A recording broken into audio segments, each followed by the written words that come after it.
ठाणे महानगरपालिकेच्या मालमत्ता कराच्या दरामध्ये करण्यात आलेल्या वाढीवरनं राजकीय वातावरण तापण्याची चिन्हे आहेत.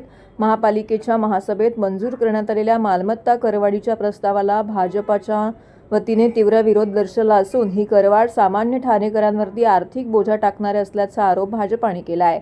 करवाढीचा प्रस्ताव रद्द करावा तसेच महापालिकेकडे प्रलंबित असलेली मोठ्या प्रमाणावरील मालमत्ता कराची थकबाकी प्रथम वसूल करावी अशी मागणी करण्यात आलेली आहे. महापालिकेच्या महासभेमध्ये प्रकरण क्रमांक 788 अंतर्गत मालमत्ता कराच्या दरामध्ये वाढ करण्याचा प्रस्ताव प्रशासनाकडून मंजुरीसाठी मांडण्यात आला होता. मात्र या प्रस्तावावरती सभागृहात अपेक्षित चर्चा न होता तो मंजूर करण्यात आल्याचा आक्षेप भाजपाच्या नगरसेवकांनी घेतला आहे. या पार्श्वभूमीवरती उपमहापौर कृष्णा पाटील यांनी महापालिका आयुक्तांसह संबंधित अधिकाऱ्यांना पत्र देऊन करवाढीला स्पष्ट विरोध नोंदवला आहे. या पत्रावरती भाजपाचे गटनेते मुकेश मधुकर मोकाशी यांच्यासह एकूण 28 नगरसेवकांच्या स्वाक्षऱ्या आहेत. मंजूर करवाढीनुसार निवासी मालमत्तांवरती 12% तर वाणिज्य मालमत्तांवरती 20% करवाढ होणार आहे. या वाढीमुळे आधीच वाढत्या महागाईचा सामना करणाऱ्या सामान्य नागरिकांवरती अतिरिक्त आर्थिक भार पडणार असल्याचं भाजपाचं म्हणणं आहे. भाजपाच्या पत्रानुसार ठाणे महापालिकेच्या उत्पन्नाचे विविध स्रोत असताना त्यातून मोठ्या प्रमाणामध्ये महसूल मिळण्याची शक्यता आहे. मात्र महापालिकेच्या मालमत्ता कर विभागासह शहर विकास, पाणीपुरवठा, जाहिरात विभाग तसेच LBT सारख्या विविध विभागांकडून अंदाजे 1200 ते 1500 कोटी रुपयांची थकबाकी वसूल होणे बाकी असल्याचा दावा करण्यात आला आहे. त्यामुळे नागरिकांवरती नव्याने करवाढ लादण्यापूर्वी प्रशासनाने प्रलंबित थकबाकीची प्रभावीपणे वसुली करावी अशी मागणी भाजपाने केली आहे. की म्हणजे भारतीय जनता पार्टी आणि शिवसेना महायुती म्हणून लढून आलेलो आहोत. महायुतीचं सरकार आज स्थापन झालेलं आहे. पहिल्या 2-3 महासभेमध्ये त्यांनी जो चुकीचं वागणूक केलं तर त्याला आम्ही जाब विचारला. त्यानंतर गेल्या 2 महासभा ह्या सुरळीत पार पडल्या. आताही म्हटलं की त्याच धर्तीवरती सगळ्या विषयावरती चर्चा होईल आणि सभाशास्त्रानुसार सभा पार पडेल. परंतु मित्र पक्षाने शेवटच्या वेळेला या करवाढीवरती जो मोठा विषय आहे ठाणेकरांसाठी तर त्याच्यावर चर्चा न करता डायरेक्ट दुखवटा ठराव करून मंजूर केलं. ह्याचा आम्ही निषेध करत आहे आणि हे फार चुकीची वागणूक त्यांनी दिलेली आहे. आमदारांनीच्या आधीच आमचं पत्र एक ड्राफ्ट झालेलं आहे आणि आम्ही आमच्या नगरसेवक जे काय बाहेर आहेत राहायला लांब त्यांच्या सह्या घेण्यामध्ये आमचा वेळ गेला आणि आमची भूमिका सभागृहात आम्हाला मांडायची होती. जी जर 104 कोटीची वाढी 104 कोटीची थकबाकी म्हणजे 104 कोटी वाढीव उत्पन्नासाठी जर ठाणेकरांवर कर लादला जातोय तर त्याच्या पार्श्वभूमी अजून वेगळी आहे. कारण हजारो करोड येणे बाकी आहे. मग त्याकडे का दुर्लक्ष केलं जाते आणि त्याच्यातून यादी बघितली तर मोठे मोठे हॉस्पिटल्स आहेत, मोठे मोठे बिल्डर्स आहेत. मग ह्यांना का अंधन दिलं जातं? एखाद्या गोरगरिबाचं जर टॅक्स नसेल दिलं त्यांनी वेळेत तर आपण पाणी कट करतो किंवा त्याचं प्रॉपर्टी सील करायला जातो. मग गोरगरिबांना न्याय वेगळा आणि बिल्डरधारच्या लोकांना न्याय वेगळा का? हे आम्हाला चर्चेमध्ये मांडायचं होतं आमच्या सर्व नगरसेवकांना आणि ती चर्चा घडवून आणायची होती. आणि जेव्हा सर्वपक्षीय गट मीटिंगमध्ये ठरले प्रत्येक विषयाची चर्चा करून मंजूर करू, मग इथे मित्रपक्षाने बगल का दिली? म्हणजे मित्रपक्षाने कुठेतरी आम्हाला अंधारात ठेवला आणि हा फायदा घेतला आमचा आणि त्याचा आम्ही हा निषेध करतोय. मागच्या महासभामध्ये केलं तेव्हा त्याला आम्ही प्रत्युत्तर केलं, आम्ही दाखवलं. आजही तुमच्या माध्यमातून पण आम्ही विषय मांडले. त्याच्यानंतर गेल्या 2 महासभा मित्रपक्षाने सभाशास्त्रानुसार घेतल्या आणि सभाही चांगल्या चालल्या गेल्या. पण आता पण तशीच स्थिती होती. सुरुवातीपासून सभाही चांगल्या पद्धतीने चालली होती.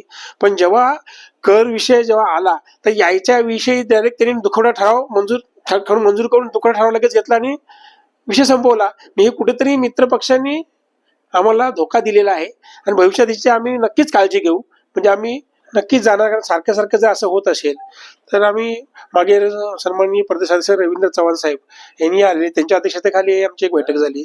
त्या बैठकीमध्ये पण आम्हाला आज मित्रपक्ष म्हणून आपण तेव्हा त्यांनाही वरिष्ठांशी चर्चा करून आपण सांगतो बोलले.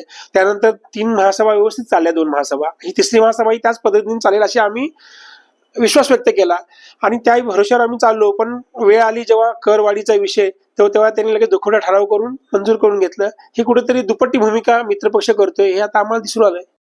नाही, सर्वात महत्वाचं म्हणजे ज्यावेळेस सर्वसाधारण सभेची मला सूचना मिळते त्याच्यानंतर आपल्याकडे जी विषयपत्रिका असते त्या विषयपत्रिकेवरती महापौरांच्या दालनामध्ये तिथे आपल्याला सर्वपक्षीय गटनेत्यांची एक बैठक आयोजित केली जाते अजेंड्यावरती चर्चा करण्यासाठी.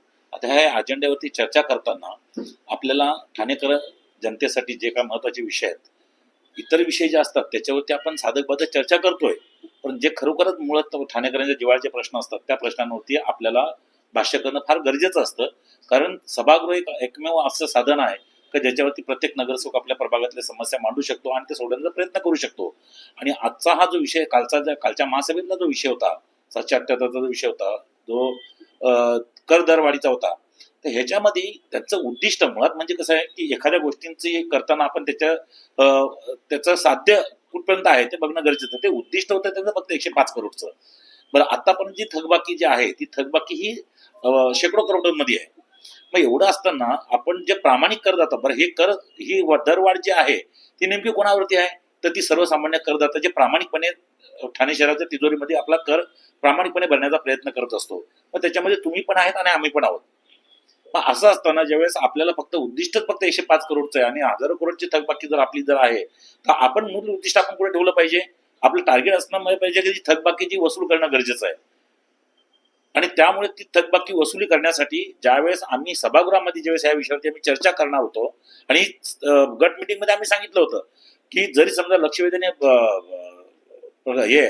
प्रश्नोत्तरे जर तुम्ही गणपतीच्या नंतर जर घेणार असाल, परंतु विषय पत्रिकेमध्ये प्रत्येक विषयावरती आम्हाला चर्चा करायची आहे आणि तिथे हो म्हटल्यानंतर मग सभागृहात आल्यानंतर परत मग त्या विषयांवरती आपण बगल का द्यायची? करू देत ना चर्चा.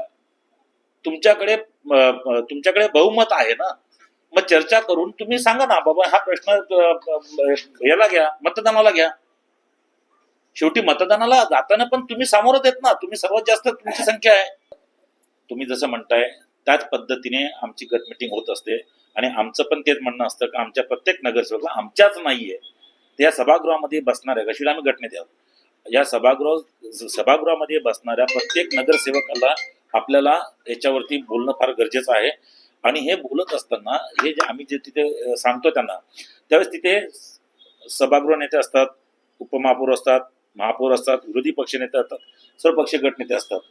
यांच्यामध्ये ठरलं जातं का बाबा ठीक आहे ह्या विषयावरती आपल्याला चर्चा करायची आहे. आपल्याला हा फक्त विषय पत्रिका आहे. आम्हाला प्रत्येक सभासदांना त्याच्यावरती बोलण्यासाठी संधी मिळावी, कारण बरेच सारे नगरसेवक नवीन आहेत, त्यांना सुद्धा या सभागृहाची महती माहिती आहे. आणि त्याच्यानंतर मग जर आपण जर त्या सर्व सदस्यांना आपण जर म्हणतोय की बाबा चला ठीक आहे प्रत्येक विषयावरती आपल्याला बोलण्याची संधी प्राप्त होते, कारण महिन्यातून एकदा ती सभा होते आणि त्या सभेमध्ये ज्यावेळेस आपण अशा पद्धतीने ज्यावेळेस आपण विषय पत्रिका घेऊन येतोय त्यावेळेस साहजिकच त्यांच्या प्रभागामधले त्या अनुषंगाने या विषयांच्या अनुषंगाने आपल्याला बोलायला संधी प्राप्त होते. विषय पत्रिका हा असा एकमेव विषय आहे की ज्याच्यामध्ये सर्व सदस्यांना प्रत्येक त्या अनुषंगाने आपल्या बोलण्याची संधी असते.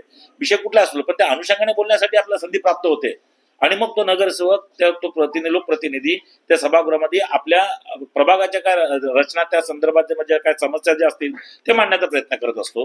आणि म्हणून आम्ही ते वारंवार म्हणत असतो की सभागृहामध्ये प्रश्नोत्तरावरती आपल्याला विषय पत्रिकेवरती आम्हाला प्रत्येक सदस्याला बोलण्याची संधी प्राप्त करण्यात यावी आणि तिथं मान्य केल्याच्या नंतर पण सभागृहामध्ये आल्यानंतर बुमरँग होऊन जातं, हे चुकीचं आहे.